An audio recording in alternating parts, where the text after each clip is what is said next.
पागल हो गई है।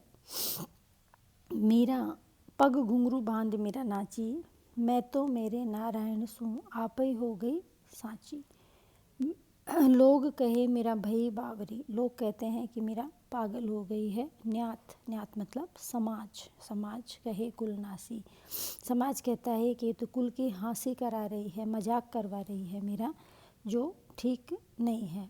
विष का प्याला राणा भेजा, पीवत मीरा हंसी, जो विष का प्याला है, जहर का प्याला राणा ने भेजा। क्यों कि ये स्त्री जो है हमारे समाज में हमारी मजाक करा रही है, हमारा नाम खराब कर रही है, तो इसको मार देना ही बेहतर है। तो मैंने कहा ना कि जब स्त्री विद्रोह करती है अपनी स्वतंत्रता के लिए, तो उसके लिए उतना आसान नहीं होता। मीरा के लिए भी आसान नहीं था। तो राणा ने विष का प्याला भेजा मीरा को मारने के लिए। पीवत मीरा हंसी, और मीरा ने वो प्याला मजाक में, हंसी में भी पी लिया उसको, क्योंकि उसने सोच लिया कि मरना है, ठीक है, उस ईश्वर से मिलन है। तो उतना नहीं किया। अब मीरा ने पिया नहीं पिया वो एक अलग प्रसंग है, लेकिन यहाँ पर तो यही है कि मीरा ने उस प्याले को, जहर को हंसी के साथ पी लिया, क्योंकि उस प्रभु की भक्ति में वो इतनी ही निमग्न थी। मीरा के प्रभु गिरधर नागर, मीरा कहती है कि मेरा वो जो प्रभु है वो गिरधर नागर, वो चतुर सुंदर प्रभु श्री कृष्ण सहज रूप से ही मुझे प्राप्त हो गया है। फिर नीचे वाला जो पद है वो एक सखी दूसरी सखी से कह रही है। प्रसंग यहाँ पर ये है कि या ब्रज में कुछ देखो री टोना, ले मुटकी सिर चली गुजरियाँ, आगे मिले बाबा नंद जी के छोना। ददी को नाम बिसर गयो प्यारो, ले ले उरी कोई शाम सलोना। वृंदावन की कुंज गलिन में नेह लगाए गयो मन मोहना। मीरा के प्रभु गिरधर नागर, सुंदर श्याम सुधर रस लोना। कृष्ण के सौंदर्य का वर्णन है, और कृष्ण के सौंदर्य से अभिभूत होकर किस तरह से स्त्रियां अपनी सुध बुध भूल जाती है, और उनको लगता है कि शायद इस ब्रज में कोई जादू टोना है, तो हम करने कुछ आते हैं और हम करने कुछ और लग जाते हैं।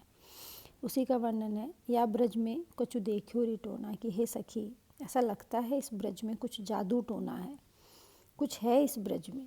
ले मटकी सिर चली गुजरिया, मटकी रखकर अपने सिर पर जब गुजरिया जा रही है दही बेचने के लिए, तो आगे उसको जो श्री कृष्ण है बाबा नंद के जो बेटे हैं, छोना मतलब लड़का बेटा, वो मिला।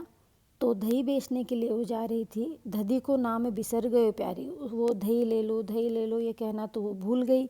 ले ले उरे कोई शाम सलोना, और ये कहने लग गई कि कोई शाम ले लो, कोई सलोना सुंदर शाम ले लो, तो भूल गई। क्योंकि उसने जब कृष्ण को अपने सामने देखा, उनके रूप सौंदर्य को देखा, उस चंचल छवि को देखा, तो वो भूल गई और उसके सौंदर्य में वो डूब गई।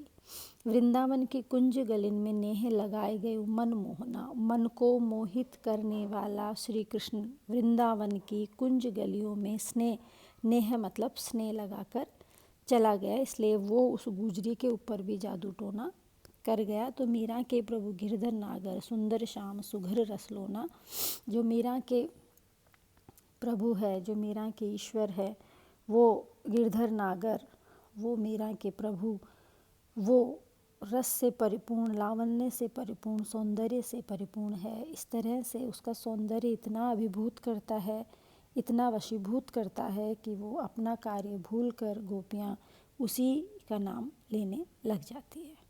ये चौथा पद आप और पढ़ लीजिए। एक, जोगी मत जा मत जा मत जा, पाए परू मैं चेरी तेरी हो, प्रेम भगति को पेड़ो ही न्यारो, हमको गैल बता जा।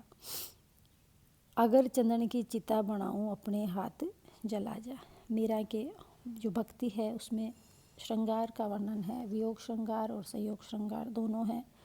और मैंने आपको पहले कहा कि मीरा की भक्ति माधुर्य भाव की भक्ति है, जो दाम्पत्य से जुड़ती है। तो यहाँ पर मीरा अपने प्रियतम को कह रही है कि जोगी मत जा मत जा मत जा, कि हे जोगी, हे प्रियतम, तू मुझे छोड़कर मत जा। मैं तेरे पाँव पड़ती हूँ और मैं तेरी दासी होकर रहूँगी सदा ही, हमेशा, क्योंकि प्रेम भक्ति को पेड़ो ही नारो। प्रेम और भक्ति का जो रास्ता है, जो पैड़ा है, जो चढ़ाई है, पैड़ा आपने सुना होगा, पैड़ा हम बनाते हैं मकान बनाने के लिए, जिस पे चढ़कर हम बहुत ऊंचे तक पहुंच जाते हैं। तो यहाँ पर वही जो पैड़ा है, शब्द वही है, संदर्भ अलग है कि वो प्रेम भक्ति का जो चढ़ाई है वो अलग ही है और उस पर चढ़ना थोड़ा कठिन है, मुश्किल है। इसलिए हमको गेल बता जा, तू हमको उसका रास्ता बता जा, हमें किस तरह चढ़ना है और तू हमको छोड़कर मत जा। अगर चंदन की चिता बनाऊं अपने हाथ जला जा। अगर फिर भी तू नहीं मानता है, जा रहा है ये प्रियतम, तो मैं अगर और चंदन की चिता बना लेती हूँ तो तू उस चिता को अपने हाथ से जलाकर चले जा। इस तरह मीरा की जो भक्ति है वो माधुर्य भक्ति है और इस पद में विरह है, विरह श्रृंगार का वर्णन है, वियोग स्थिति की वर्णन है कि प्रियतम तुम्हारे बिना मैं नहीं रह पाऊँगी और अगर तुम जा रहे हो तो मुझे अपने हाथों से चिता पे आग लगा जाओ। इस तरह से मीरा अपने आप को अपने कृष्ण के प्रति पूरी तरह समर्पित पाती है। आज हम इस वीडियो में इतना पढ़ेंगे, बाकी की मीरा के जो पद है वो हम कल पढ़ेंगे। धन्यवाद।